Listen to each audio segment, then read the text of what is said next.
Inuloko mo ba ako? Lito! Ha? Ha? Lito! Ayoko na! Ayoko na! Tama na! Split na tayo! Lito, please! Split na tayo! Ay, nakakasira ng relationship. Ayoko na yan! Lito! Ayoko na! Malis na tayo! Liga na! Lito, promise, itatapon ko na itong camera na to! Tatapon mo yan! Tatapon ko! Sigurado ka? Tatapon ko na! O sige, tapon mo para matigil na to!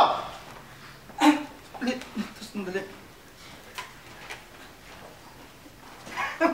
Hay! Nilalako mo ako eh! Lito, please! Lito! Bigay mo sa akin! Cut!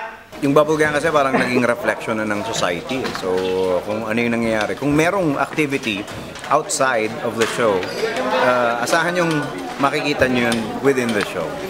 And vice versa. Kaya parang kakaroon ng magandang relationship yung audience namin at saka yung show. Yun ang nagiging dahilan kung ba't tumatagal yung programa. Kita dito, di ba? Nagpunta ka doon. Yo, Mark. Sige pa, sige pa. Sige pa, sige pa. Pagpunta ko dito, tsaka... Lundag. Whoop! Cut. A regular taping day ng Bubble Gang consists of several sets, several costumes, several makeup changes, and of course, ang pamosong blue screen. Kung saan napakaraming mga bagay ang pwedeng mangyari, kagaya ng mga commercial scoops na madalas dito kinukuha.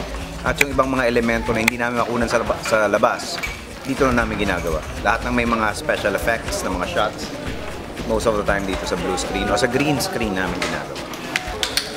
In terms of bonding, dalas din pagka lunchtime, makikita nyo kumakain sabay-sabay yung mga talents, yung staff, yung creative.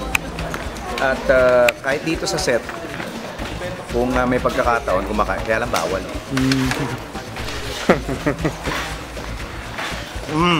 Maraming salamat. Kundi talaga dahil sa inyo wala rin. Hindi rin mangyayari ito. At palagi para sa amin, kayo number one.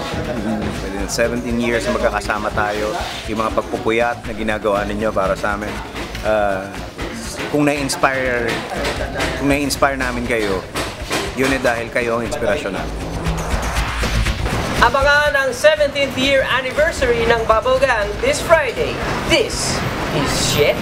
This is 7. This is 7. This is 7. This is 7. This is 7. This is 7.